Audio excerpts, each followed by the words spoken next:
का हम विरोध करते हैं। देखिए माननीय सदस्य, प्लीज एक मिनट, ऐसे नहीं।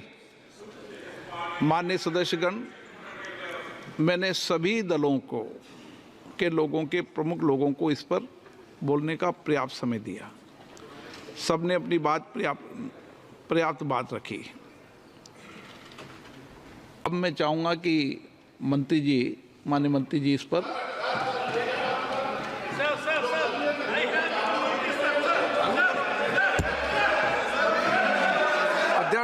आदरणीय अध्यक्ष महोदय जी,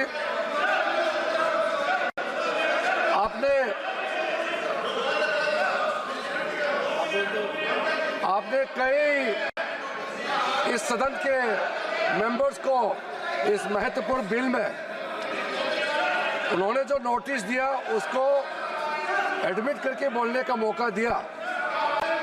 सबसे पहले तो मैं इनका नोटिस क्यों स्टैंड नहीं करते हैं और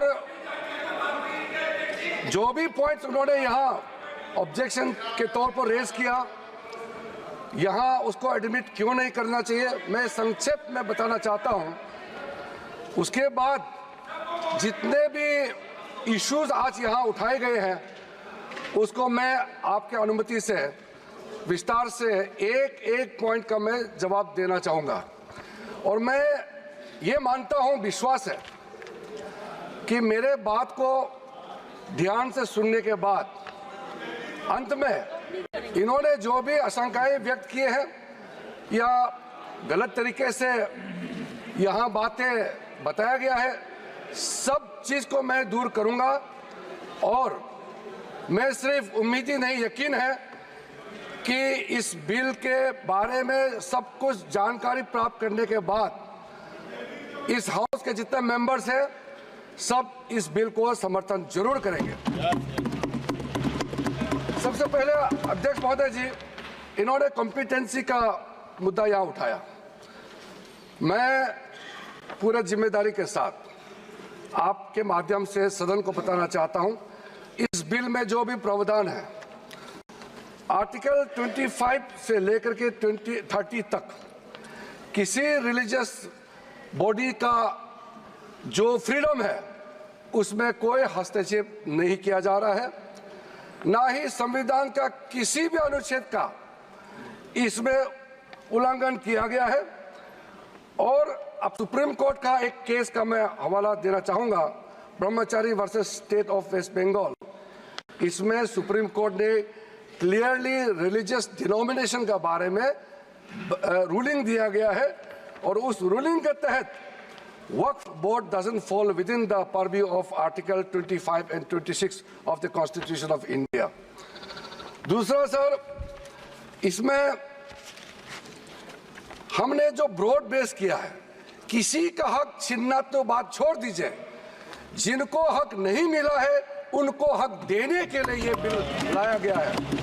इसमें महिलाओं के लिए, बच्चों के लिए और मुसलमान समाज में जो पिछड़े हैं, जिसको आज तक कभी मौका नहीं मिला, जिसको दबा के रखा हुआ है, उनको जगह देने के लिए ये बिल लाया गया है। और सर, संविधान के कंकरेंस लिस्ट एंट्री नंबर 10 और 28 में आज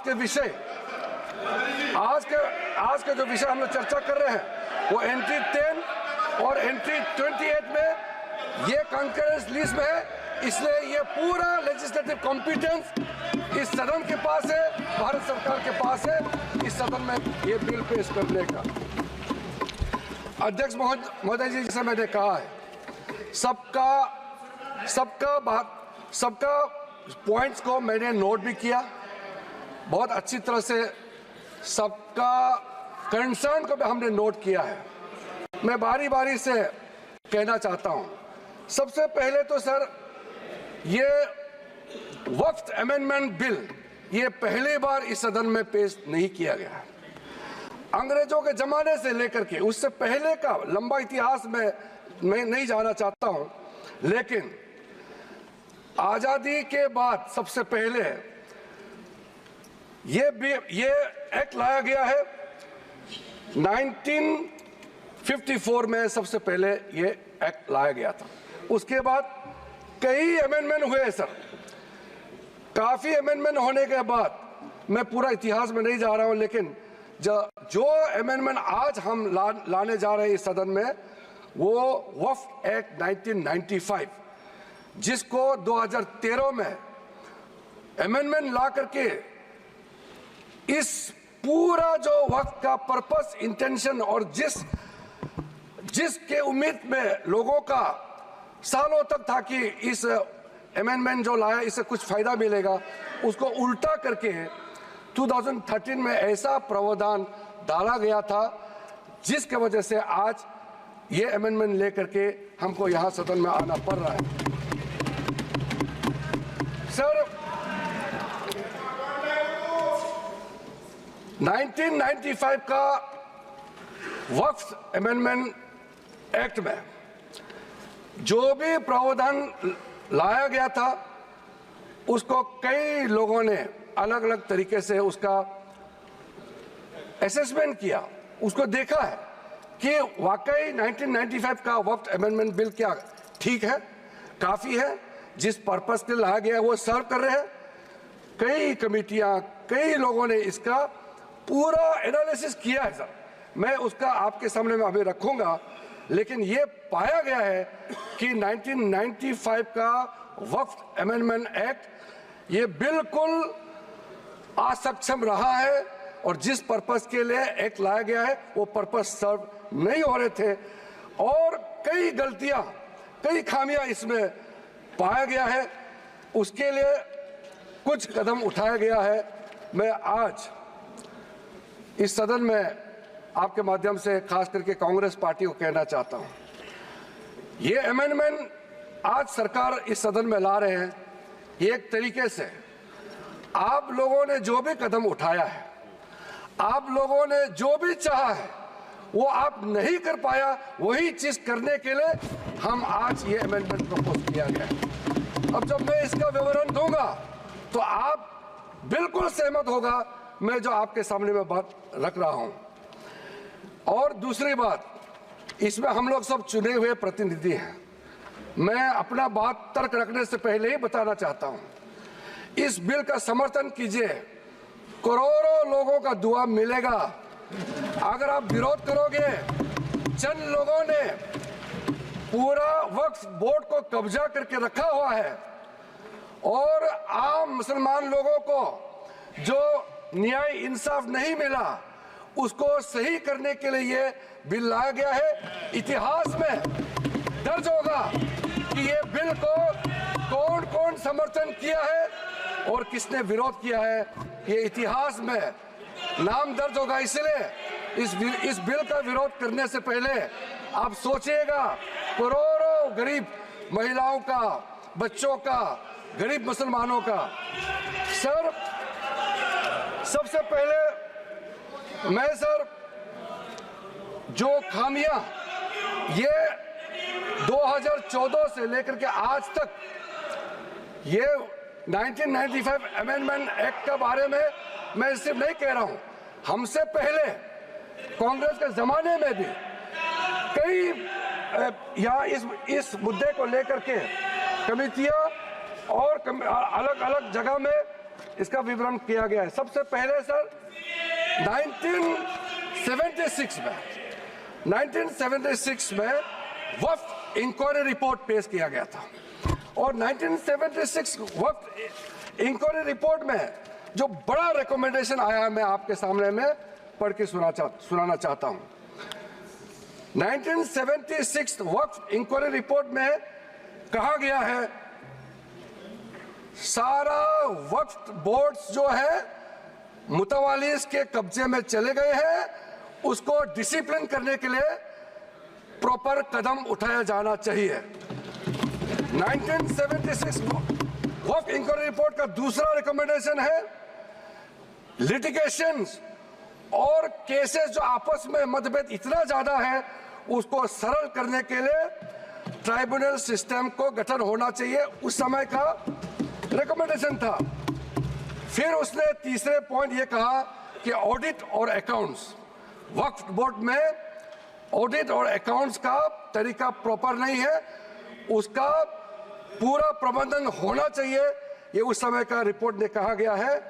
और आखिरी में it recommended the reforms in the category of वक्फ अल औलाद, बच्चों के लिए जो हम वक्फ देते हैं उसको सुधार लाना चाहिए, ये 1976 का रिपोर्ट में कहा गया है। उसके बाद सर जो हम आज थोड़ा विस्तार में जिसको मैं बताना चाहता हूं, दो कमेटियों के बारे में। ये दो कमेटी कांग्रेस के समय में ही बनाया गया था। सबसे पहले high level committee under justice Rajendra Sachar, ये सर 9 मार्च 2005 में गठन किया गया था। यूपीए का सरकार आ चुके थे और ये स्पेसिफिक मुसलमानों के लिए, उनके वेलफेयर के लिए ये गठन हुआ। और सच्चर कमेटी का जो रिपोर्ट है ये हम सब मालूम है, मैं सिर्फ रेलेवेंट पोर्शन आज इस सदन में बताना चाहता हूं। सच्चर कमेटी का जो पहला रिकमेंडेशन है, इसमें कहा गया है एनुअल इनकम जितना वक्फ बोर्ड का प्रॉपर्टीज है 4.9 लाख रजिस्टर्ड वक्फ प्रॉपर्टीज, ये सिर्फ 163 करोड़ ही आमदनी जनरेट होता है।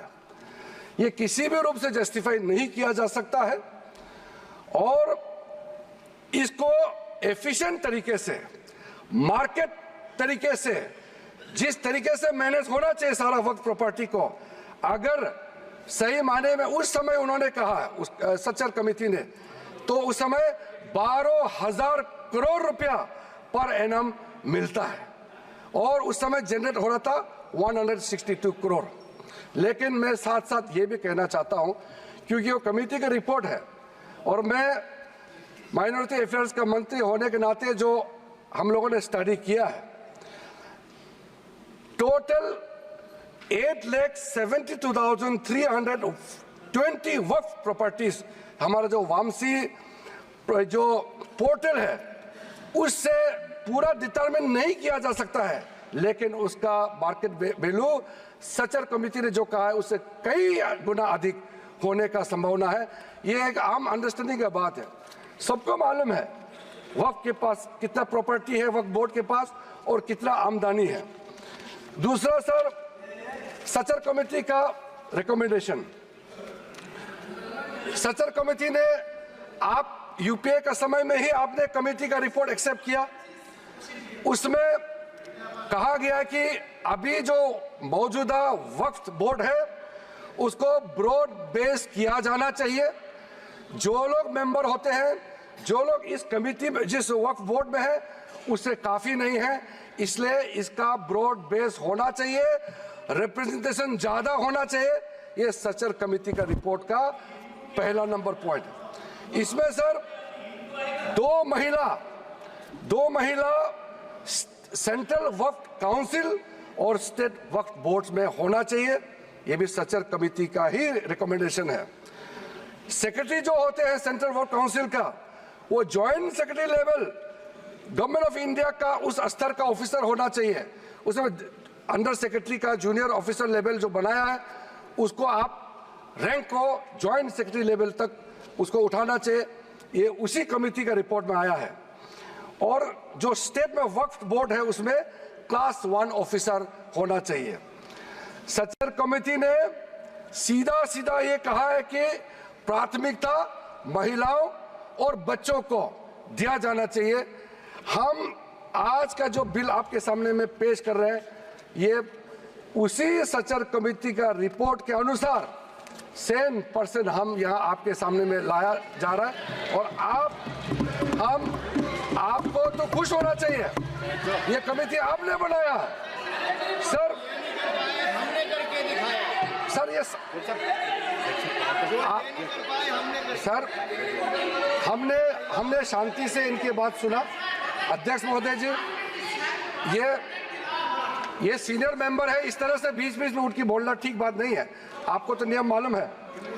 सर दूसरा ज्वाइंट पार्लियामेंट्री कमेटी, जो ज्वाइंट पार्लियामेंट्री कमेटी कॉन्स्टिट्यूट किया गया है, जिसका अध्यक्ष था के रहमान खान जी, उस समय कैबिनेट मिनिस्टर भी रहे, माइनॉरिटी अफेयर्स मिनिस्ट्री का भी मंत्री रहा है, उनके डिप्टी स्पीकर भी रहा, डिप्टी चेयरमैन राज्यसभा में रहा है, और उन्हीं के अध्यक्षता में पूरा पार्टी के सदस्य हमारा भारतीय जनता पार्टी से भी मेंबर थे।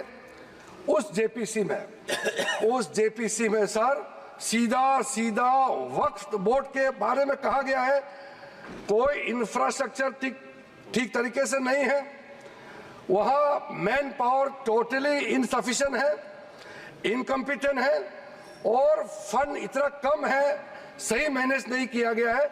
इस तरीके से वक्फ बोर्ड नहीं चल सकता है।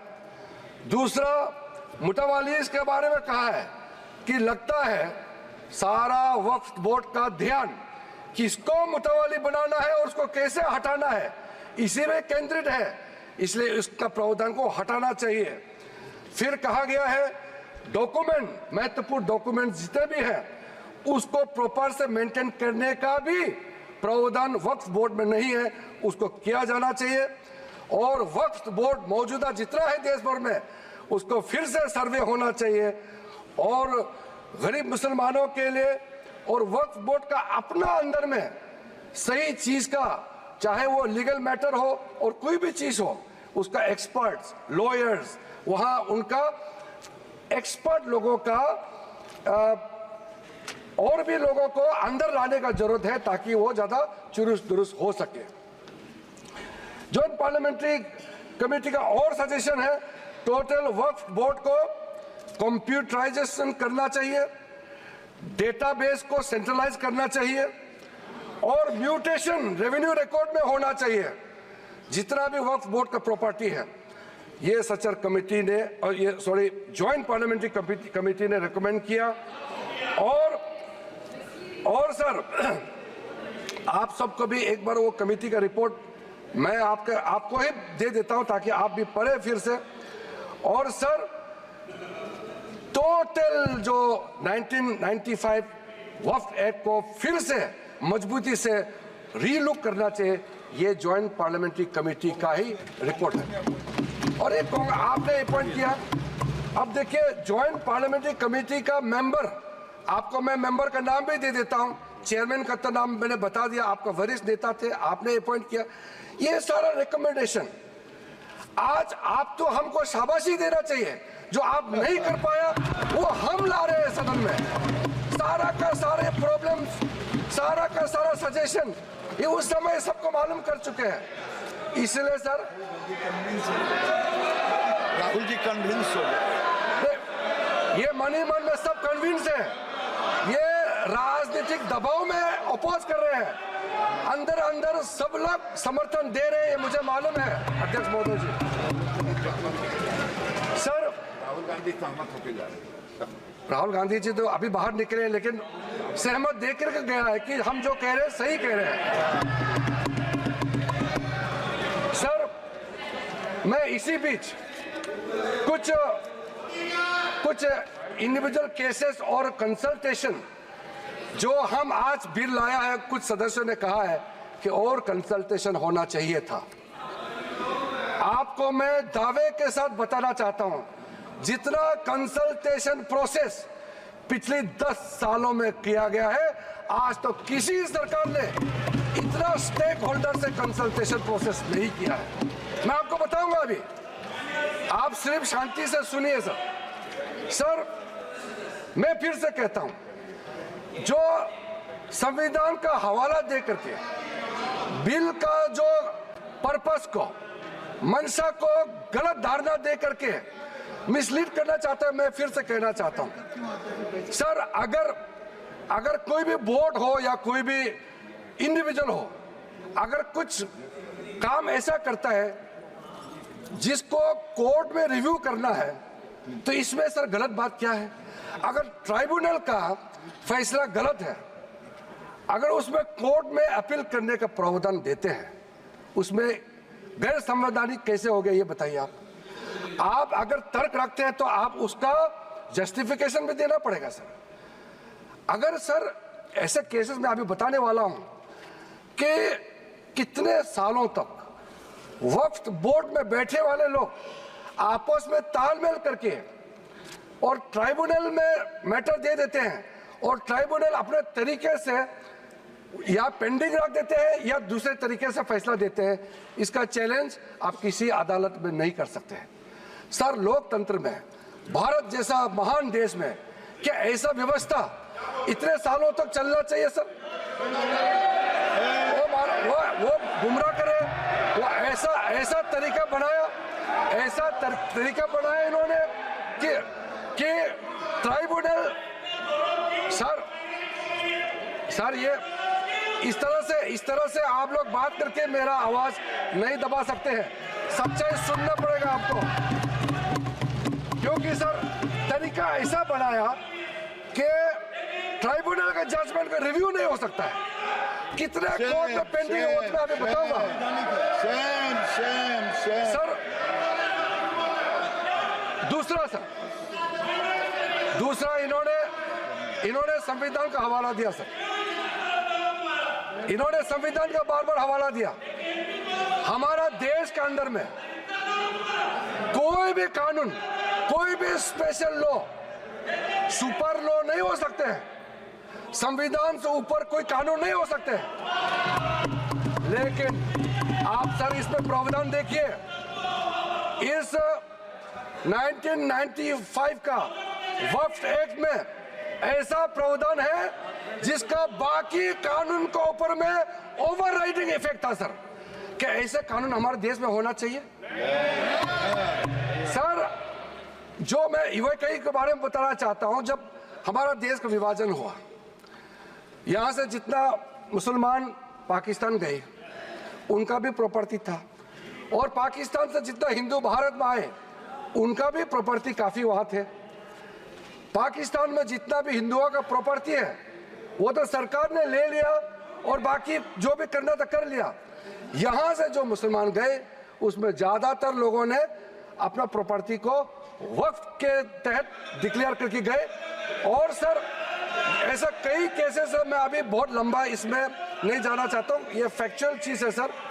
मैं ये कहना चाहता हूं कि ठीक है, आपका जमीन है, आप किसी को क्या करना चाहता है मैं उसको नहीं कह रहा हूं। मैं इसी बात को कहना चाह रहा हूं कि अगर किसी ने अपना विल, अपना डीड दिया है, अपना जो मनसा को साफ किया है, अगर उसका लाभ मुसलमान महिला या मुसलमान बच्चे को अगर लाभ नहीं मिलता है तो क्या सरकार चुपचाप बैठना चाहिए सर?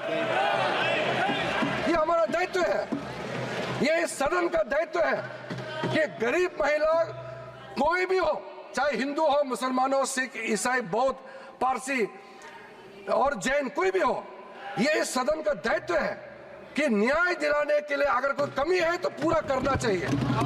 और आज हम सर, आज जो ये अमेंडमेंट बिल लेके आ रहे हैं उसमें सारा प्रावधान रखा गया है।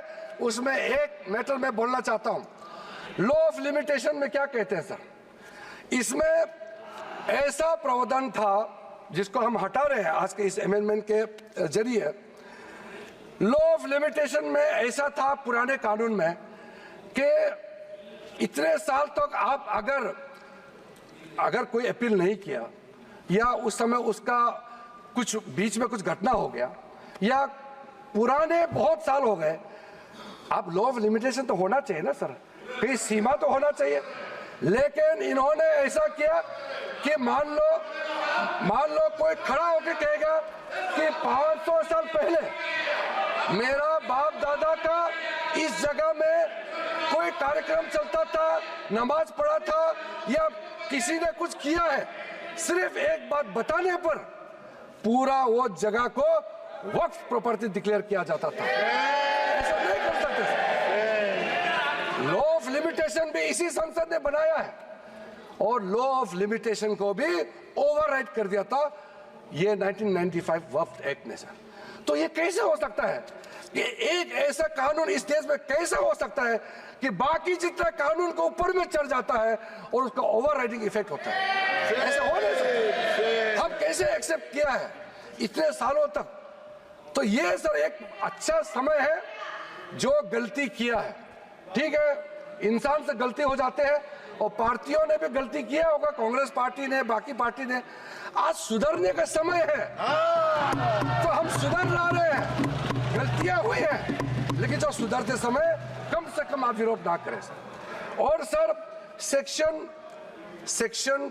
108 special provision under vehicle property act 1950, उसको सर हम लोग हटा रहे हैं, क्योंकि ऐसा सेक्शन हमारा देश का किसी कानून में, किसी भी स्टैट्यूट बुक में नहीं रहना चाहिए सर। उसके बाद सर उसके बाद मैं कुछ ऐसा इश्यूज पे जाना चाहता हूं जिससे हमारे सारे सदन को सुन करके उनको कन्विंस होगा सर।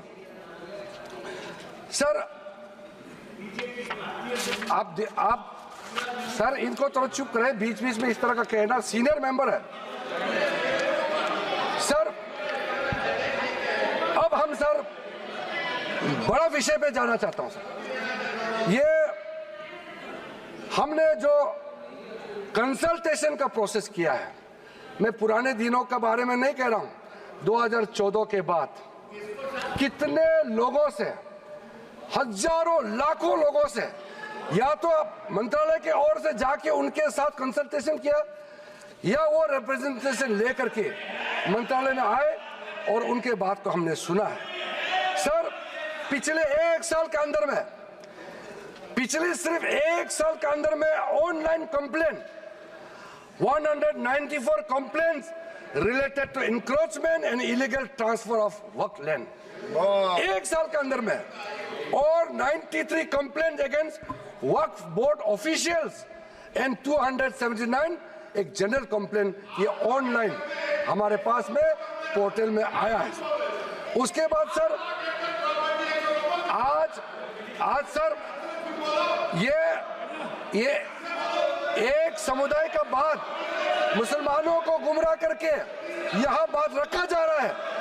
कल देर रात तक मेरे पास में मुसलमानों का डेलीगेशन आते रहा, और हमसे पहले भी कितने लोग मिले हैं। और इसको आप ये सोचते हैं कि क्या सर, ये क्या बोहराज कम्युनिटी का संख्या कम है, इसके लिए ये महत्व नहीं देंगे क्या सर? अहमदिया ये कम संख्या है, इसलिए क्या उनका सोच, उनका प्रॉब्लम्स का नजरअंदाज करेंगे सर? आगा खानी संख्या कम है, क्या उसके बात को नहीं सुना जाना चाहिए सर? एक कम्युनिटी डोमिनेशन करके अगर छोटे छोटे लोगों को कुचल देंगे, तो फिर हम इस सदन में बैठ करके हम न्याय कैसे दे सकते हैं? इसलिए ये एक तरफा आवाज उठा करके पूरा मुसलमान के नाम से ये लोग एक तरफा, ये कुछ चंद लोगों का आवाज यहाँ आज बुलंद कर रहे हैं इस सदन में सर।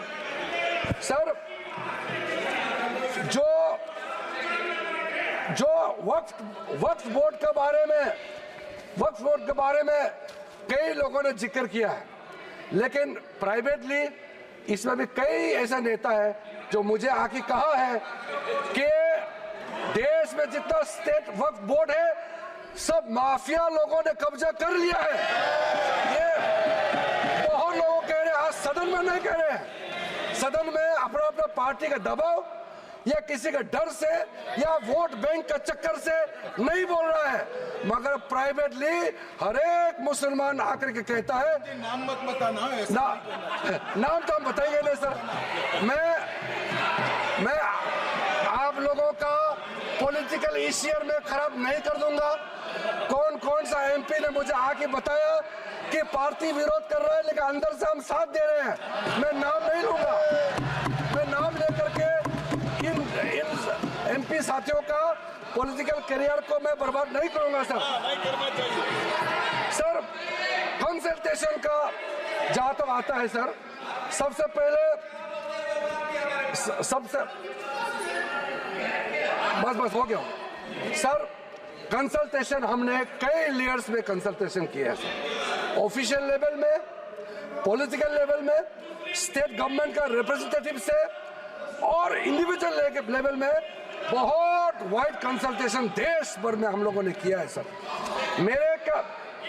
मुझे इस मंत्रालय में आए हुए अभी लगभग 2 महीने हुए हैं, लेकिन जो कंसल्टेशन प्रोसेस हमारे से पहले जो मंत्री थे इस मंत्रालय के, सब लोगों ने बहुत बारीकी से समस्याओं का भी पहचान किया और कंसल्टेशन प्रोसेस भी बहुत ब्रॉड बेस किया है सर।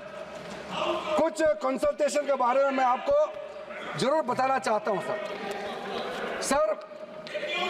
2015 के बाद एक्टिव कंसल्टेशन का प्रोसेस शुरू हुआ है। ऐसा मत सोचिए ये 2024 में वक्फ बोर्ड अमेंडमेंट बिल लेकर के अचानक आया है, मत सोचिए। ये मैं आपको बताने वाला कितना एक्सटेंसिव एक्सरसाइज कंसल्टेशन करके आज ये बिल आपके सामने में पेश कर रहे हैं सर। इसमें सर अलग अलग समुदाय के जितना मैंने नाम लिया सर, अहमदियास है, बोहरास, पसमंदास, आगा खानीज, वुमेन रिप्रेजेंटेटिव्स और जितने पिछड़े मुसलमानों के अंदर में सबसे लेकर के 19 स्टेट और यूनियन टेरिटरी के वक्फ बोर्ड के चेयरमैन, सीईओस और उनके और भी ऑफिशियल रिप्रेजेंटेटिव सबसे बात शुरू किया है सर। 2015 में पटना में कंसल्टेशन प्रोसेस किया, फिर उसके बाद में 16 अप्रैल में नई दिल्ली में, फिर 12 तारीख अक्टूबर 2015 में श्रीनगर जम्मू कश्मीर में इसका कंसल्टेशन का बैठक हुआ। उसके बाद 2015 में 11 नवंबर का दिल्ली में, फिर उसके बाद 7 जनवरी 2017 में फिर दिल्ली में, 8 मार्च 2018 दिल्ली में, इस तरीके से फिर 13 जुलाई 2023 में मुंबई में, उसके बाद 2024 जुलाई 23 में फिर लखनऊ में, उसके बाद फिर 7 नवंबर 2023 नई दिल्ली में सर। और ये जो प्रोसेस है लखनऊ यूपी में, लखनऊ उत्तर प्रदेश में ही है अखिलेश जी। लखनऊ उत्तर प्रदेश का राजधानी है सर।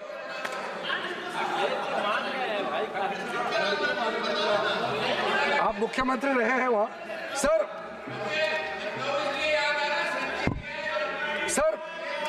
2023 जो लेटेस्ट कंसल्टेशन जो हुए हैं, मैं थोड़ा सा उसके बारे में बताना चाहता हूं। इसमें सर जनरल पब्लिक जो आम मुसलमानों के साथ चर्चा हुई, क्योंकि हमारा मंत्रालय ने खुले मन से कहा कि इंडिविजुअल लेवल में भी आपका कोई इश्यू है, आप आ सकते हैं, आप बात रख सकते हैं, मंत्री के साथ मुलाकात कर सकते हैं और अधिकारियों के साथ आप मिल सकते हैं। उस समय सर मुंबई में representative from the general public के साथ साथ और भी ऑफिशियल से भी हमारी बैठक हुई और उसमें स्टेट वक्फ बोर्ड को इम्प्रूव करने के लिए और कदम क्या क्या उठाना चाहिए उसका सुझाव वहां में आया। लखनऊ में जब बैठक हुई, लखनऊ में उत्तर प्रदेश स्टेट वक्फ बोर्ड के जो बाकी टॉप लेवल से भी सबसे बात हुई, चेयरमैन, सीईओ और आम लोगों से भी वहां सुनवाई हुई और वो भी बहुत एक्सटेंसिवली वहां बात हुई।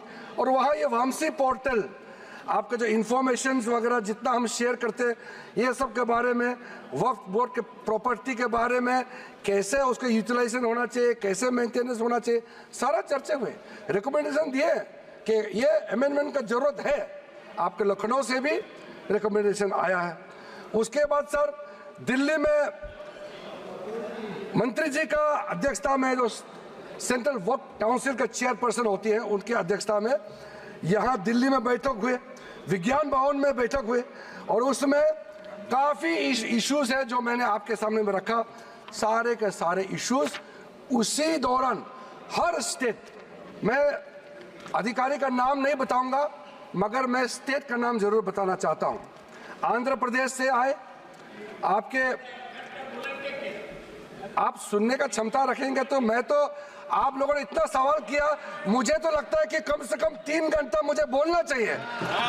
इतना आप लोगों ने गलत धारणा यहाँ में फैलाया है सर।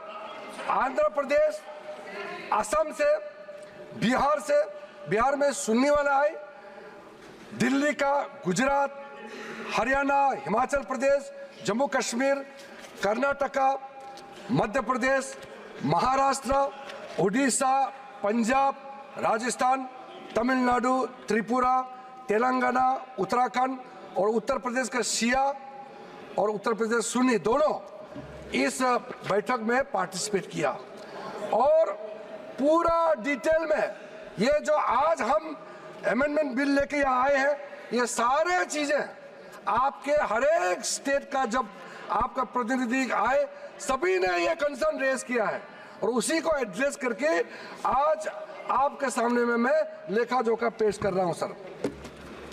और सर मैं आपको ये भी बताना चाहता हूं कि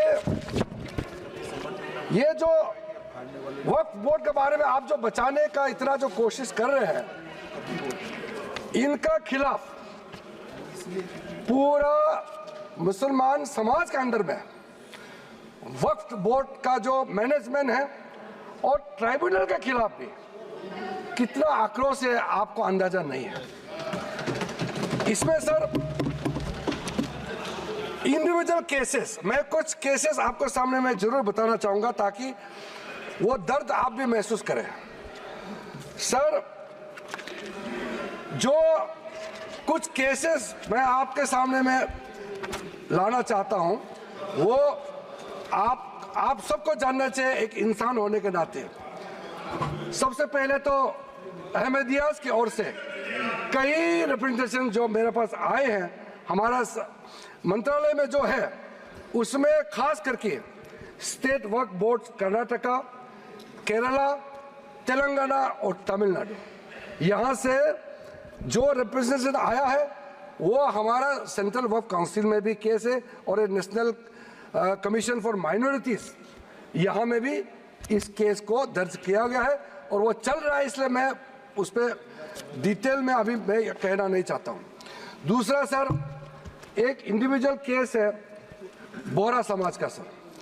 मुंबई में एक ट्रस्ट है, 1944 में उस समय हाई कोर्ट ने सेटल कर दिया गया सर, उसका स्टेटस साफ करके रखा हुआ है और आप लोग सब जानते हैं दाऊद इब्राहिम का नाम, वो उसके आसपास वहाँ रहते थे और वो प्रॉपर्टी सेटल हो चुके हैं और बाद में माननीय प्रधानमंत्री नरेंद्र मोदी जी आने के बाद महाराष्ट्र के लिए बहुत बड़ा काम शुरू किया और एशिया का लार्जेस्ट क्लस्टर डेवलपमेंट स्कीम का उसी जगह में लॉन्च किया गया है। और ऐसा समय में जो आदमी इस प्रॉपर्टी से कोई लेना देना नहीं, गुजरात में किसी एक ने इस प्रॉपर्टी के खिलाफ में वक्फ बोर्ड में कंप्लेंट कर दिया और फिर वक्फ बोर्ड ने नोटिफाई कर दिया इस चीज को। अब आप सोचिए सर, जो आदमी ना वो शहर में रहता है, ना इतिहास में उस प्रॉपर्टी से कोई लेना देना है, ना वो राज्य में रहता है, कहीं और का है और एक डेवलपमेंट प्रोजेक्ट को कंप्लेन करके वक्फ बोर्ड के माध्यम से इंटरफेयर करके डिस्टर्ब किया। आप सोच के देखिए, और वो कम्युनिटी के लोग जो हमसे मिलने आते हैं उसका दिल के अंदर में कितना दर्द होता होगा। मैं मिलने का समय में मुझे समझ में आ गया था कि ये इसका क्यों सॉल्यूशन नहीं हुआ। दूसरा सर, ये मीडिया में भी सर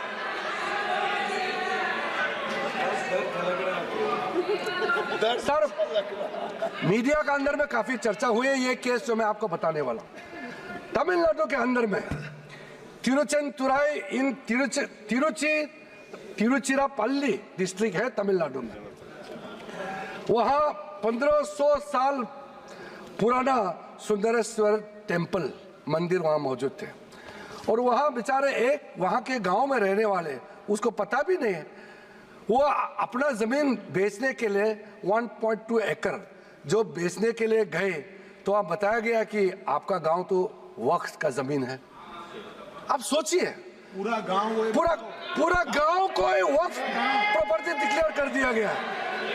आप सोचिए, वो गांव का इतिहास 1500 साल पुराना है और सारे के सारे गांव को वक्फ का प्रॉपर्टी डिक्लेयर कर दिया गया है। इस तरह का जो चीज होते हैं, इसमें धर्म मत देखिए, इसको इस देश का नागरिक होने के नाते विशेष रूप से हम लोग सब सांसद है इस सदन में, मेंबर ऑफ पार्लियामेंट होने के नाते ये कौन सा स्टेट है, तमिलनाडु हो या उत्तर प्रदेश हो, ये मत देखिए। ये कैसा इस तरह का घटना हो गया कि आपको ये चिंता नहीं होते आपको ये सब घटना सुन करके? ये चिंतित होना तो स्वाभाविक होना चाहिए। सर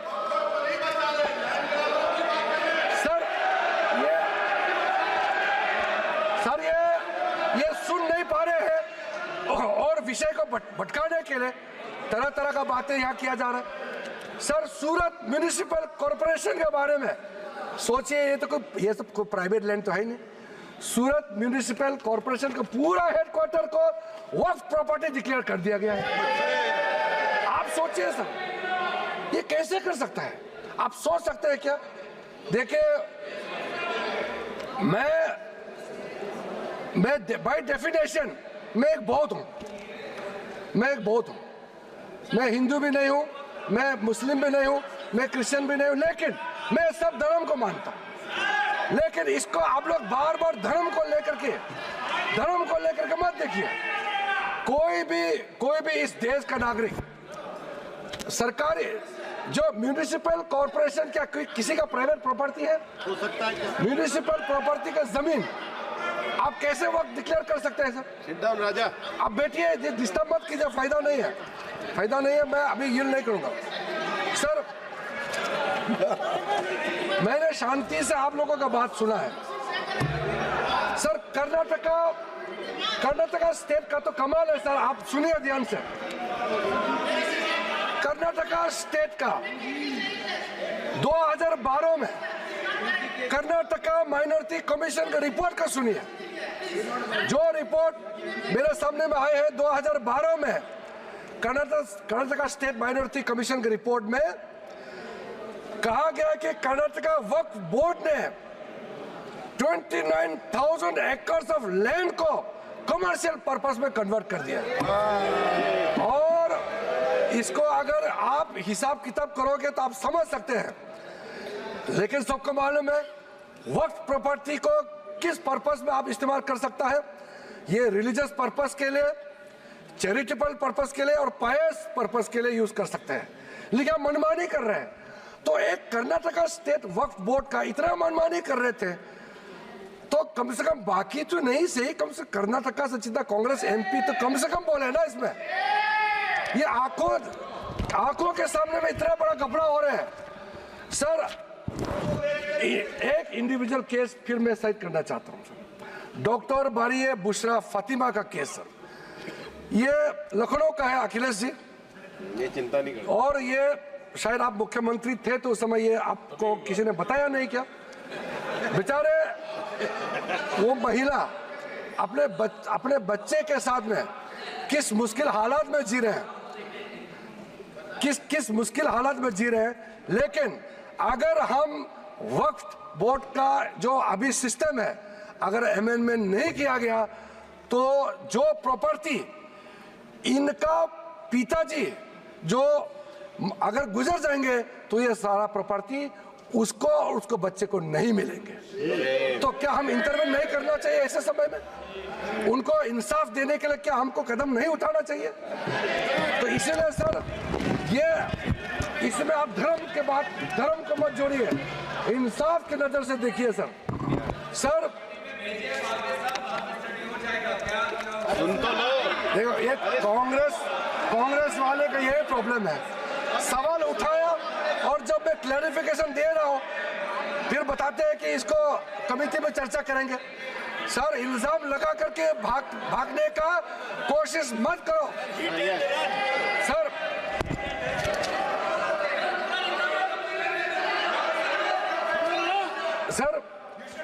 हमारे पास में मैं समझता हूं पार्लियामेंट्री कमेटी में देखिए सर, अध्यक्ष महोदय मेरा जवाब के बाद हम क्या करना है आपके परमिशन से, हाउस का सेंस से लेकर के आगे हम बढ़ेंगे। मगर जो इन्होंने इतना मेंबर्स आपके परमिशन के बाद बोला, झूठे बातें प्लस भ्रम फैलाना, असत्य बात के असत्य है, ठीक है।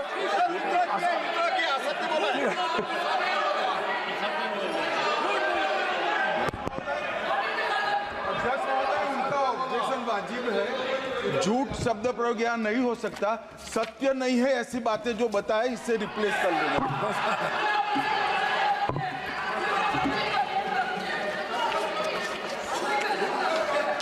सर तो सर वो बात अभी गृह मंत्री जी ने भी क्लैरिफाई किया है। असत्य और भ्रामक बोल दीजिए ना। असत्य की आप बात किया वो आप भी मान लीजिए असत्य है सर। और भ्रामक जो प्रोविजन मेन कंटेंट, मैं कंटेंट का जो प्रमुख बिंदु है उसको आपको बता करके अपना बात को समाप्त करूंगा सर। इस बिल में सर जो टाइटल है, ये टाइटल को हमने चेंज किया है सर।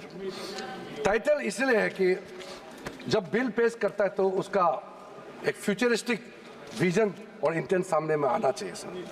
अब ये बिल आज जो पेश किया जा रहा है उसका नाम होगा United work act, management empowerment efficiency and development act 1995। Short में उम्मीद, इसलिए मैं उम्मीद करता हूं कि आप जरूर इस बिल के प्रावधानों को समझते हुए आप पुरजोर समर्थन करेंगे सर। सर एक टाइटल जो है हमने डेफिनेशन में जो चेंज कर रहे हैं, जो भी किसी भी प्रॉपर्टी को जो अगर आप डिक्लेयर करना चाहते हैं तो डिक्लेयर करने का आपका अधिकार तो होना चाहिए। 2019 में जो चेंज किया वो बहुत डेंजरस था सर। 2013 में क्या किया, कोई भी आदमी वक्फ डिक्लेयर कर सकता है। हमने कहा बिल्कुल नहीं कर सकते हैं, जो मुसलमान है वही वक्फ क्रिएट कर सकते हैं और नॉन मुसलमान नहीं कर सकते। नहीं तो सर ये फ्यूचर में जब जवाब देते समय हम डिटेल बोलेगा कि इसका डेंजरस कॉनोटेशन क्या हो सकता है। और किसी को भी आप वक्त टाइटल डिक्लेयर करने के लिए इजाजत देंगे तो फिर ये कैसे हो सकता है सर। इसलिए हमने पुराना सिस्टम, ये 2013 का हम पुराने सिस्टम में पुराना डेफिनेशन में वापस जा रहे हैं सर। अब सर इन्होंने कलेक्टर्स के बारे में काफी आपत्तिजनक उन्होंने याद दर्ज कराया। कलेक्टर जो डिप्टी कमिश्नर होते हैं, क्या कोई पर्टिकुलर पॉलिटिकल पार्टी अपॉइंट करते हैं क्या? वो रेवेन्यू उसी के पास रहते हैं जी। रेवेन्यू का रिकॉर्ड कलेक्टर के पास ही रहते हैं सर।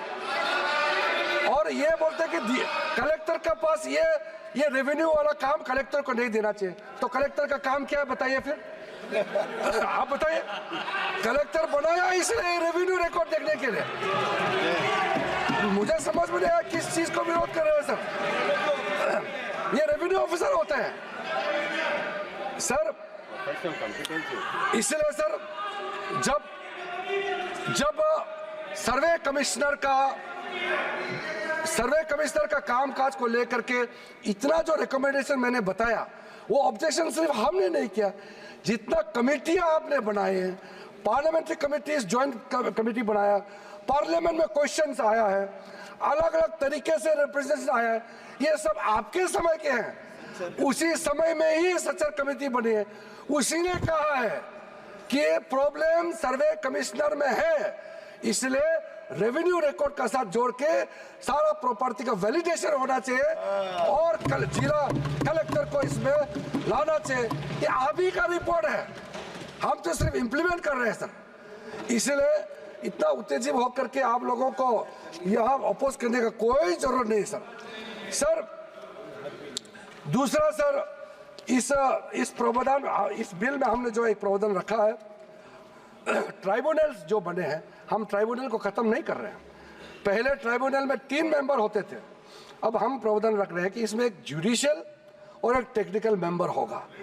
और अगर वो समझ में नहीं आया, मैं अभी सर उसमें हमने ये कहा है कि जो टेक्निकल मेंबर है अगर वो एब्सेंट होता है तो एक जुडिशियल,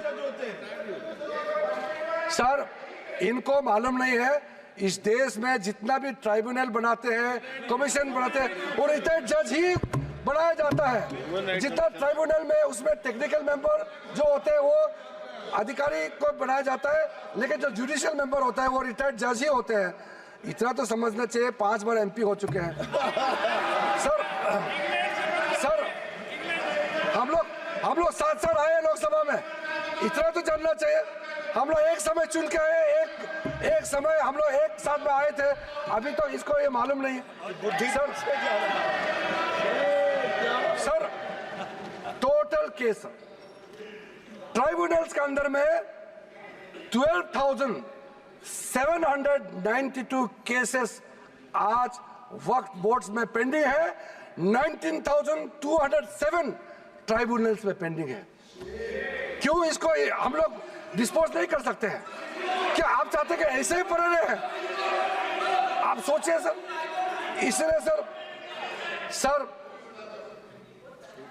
सर टाइमलाइन हमारे लिए बहुत जरूरी है। न्याय मिलना चाहिए, लेकिन समय पे न्याय मिलना चाहिए।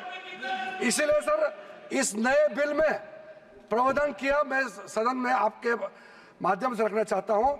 अब हमने टाइमलाइन सेट कर दिया है। फाइलिंग जो भी होता है उसका अपील 90 डेज के अंदर में होना चाहिए और डिस्पोजल ऑफ द केसेस 6 महीने के अंदर होना चाहिए।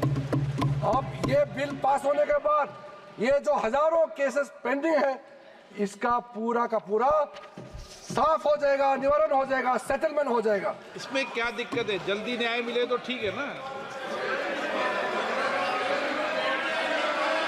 सर। दूसरा इंपॉर्टेंट, बस मैं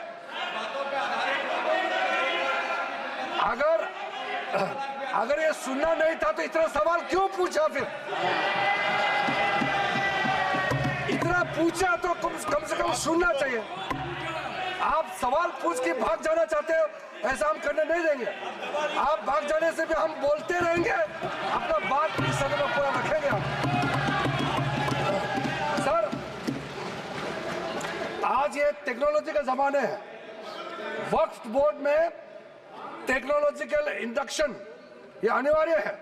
इसलिए सर हमने ये प्रावधान रखा है कि वक्फ बोर्ड में साइंटिफिक तरीके से बहुत ही एफिशिएंटली ट्रांसपेरेंट तरीके से वक्फ बोर्ड चलाने के लिए पूरा का पूरा टेक्नोलॉजी का इसमें उपयोग किया जाएगा और बिल्कुल ये हर समय ये निगरानी में रहेगा। हमारा मंत्रालय से ओवरसाइट कंटिन्यूस मॉनिटर करते रहेगा। वक्फ प्रॉपर्टी का सारा प्रावधान ये प्रावधान किया गया है सर। एक पोर्टल सर सेंट्रल गवर्नमेंट का पोर्टल है, उसमें सारा अकाउंट्स का फॉर्मेट होगा और साथ साथ में जो मुतवाली से जिसका खिलाफ इतना कंप्लेंट करते हैं उसको अकाउंटेबल बनाया गया है कि गलत काम करेगा तो उसका खिलाफ कार्रवाई होगा सर।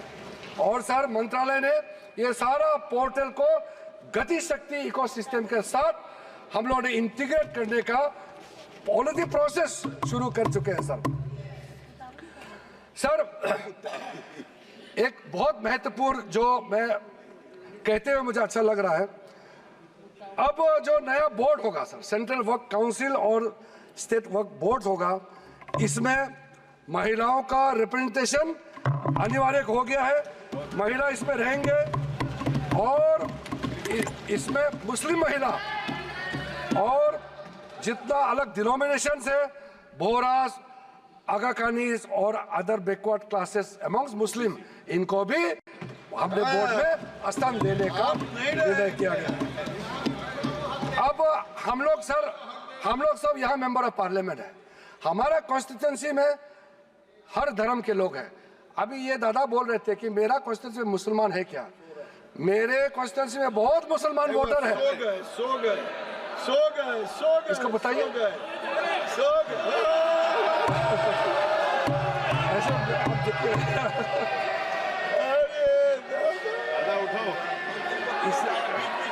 इसलिए मैंने कहा ना दादा, आप हर समय मत बोलिए, नींद आ जाएगा आपको।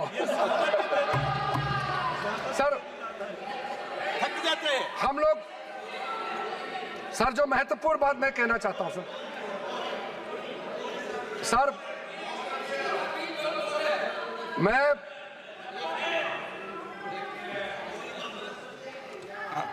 कोई स्पीच हो तो फिर सो जाओ क्या सदन में?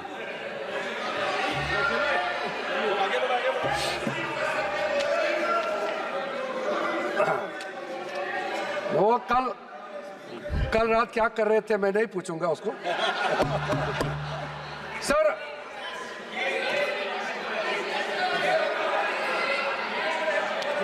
चेक कर लेंगे, चेक कर सर लेंगे, चेक कर लेंगे, पॉलिटिकल रिप्रेजेंटेशन चेक कर लेंगे, चेक कर लेंगे।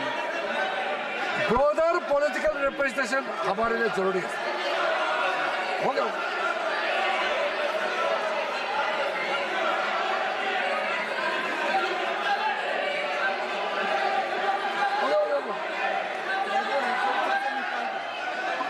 उसको निकाल दीजिए सर। मैं इसको नहीं, देख नहीं, लूंगा, सर। कार्रवाई से हटा दूंगा।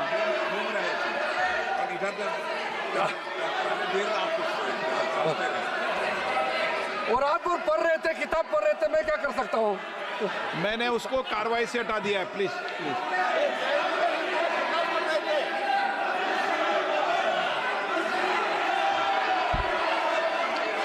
हो गया सर। मैं पॉलिटिकल रिप्रेजेंटेशन के बारे में कहना चाहता हूँ। हम सबका कॉन्स्टिट्यूंसी में हिंदू भी हो सकता है, मुसलमान हो सकता है, क्रिश्चियन हो सकता है, बौद्ध हो सकते हैं, पारसी, सिख सब हो सकते हैं। इसलिए मेंबर्स ऑफ पार्लियामेंट को किसी भी धर्म से जोड़ना सही नहीं है। हमने ये नहीं कहा कि वक्फ बोर्ड में इस धर्म को लेके आना चाहिए, हम नहीं कह रहे। हम ये कह रहे मेंबर ऑफ पार्लियामेंट वहां मेंबर होना चाहिए। अब वो मेंबर ऑफ पार्लियामेंट अगर हिंदू है या अगर क्रिश्चियन है तो हम क्या कर सकते हैं? अगर किसी कॉन्स्टिट्यूंसी से किसी एमपी को चुन के भेज दिया by virtue of being member of parliament, अगर वो बोर्ड में मेंबर होता है तो क्या हम उसको चेंज कर देना चाहिए उसके धर्म को? ये एक बेसिक बात है सर। इसलिए सर ये बिना मतलब का ये इशू उठा रहे हैं सर। उसके बाद सर अब मैं सर एक इंपॉर्टेंट बात बताना चाहता हूं। वक्त बोर्ड को अच्छा से चलाने के लिए वहां टैलेंटेड लोग चाहिए, जानकारी लोग चाहिए। ऐसे किसी को आप उठा करके किसी वक्त में मेंबर नहीं बना सकते हैं सर। इसके लिए जो रिकमेंडेशन हमको मिला है, हर कमिटी और जो जेपीसी से भी रिकमेंडेशन मिला है, मैं उसी को बता रहा हूं। Diversified talent pool, administrative skill वाला जो जिसका अच्छा नॉलेज है, ऐसे लोगों को हम लोग बोर्ड में लाना चाहिए।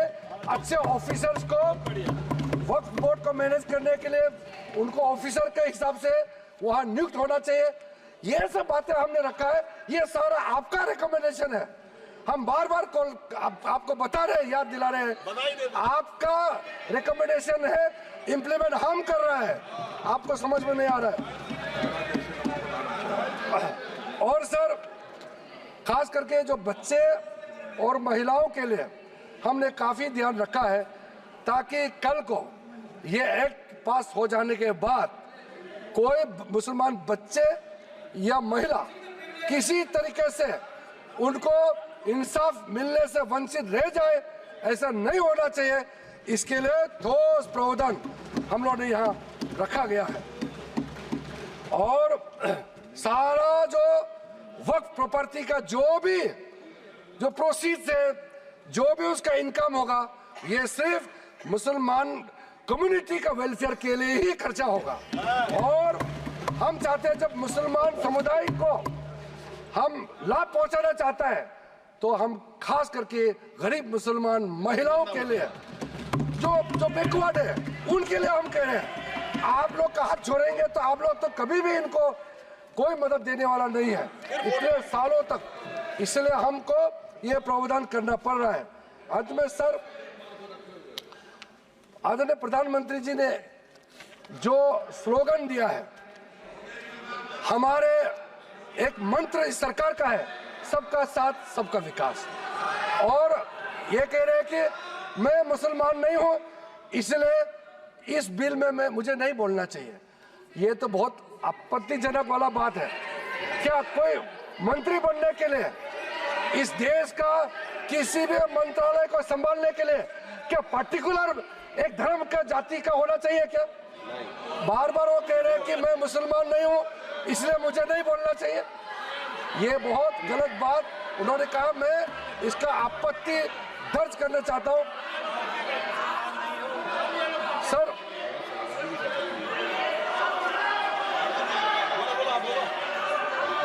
बोलना इसलिए सर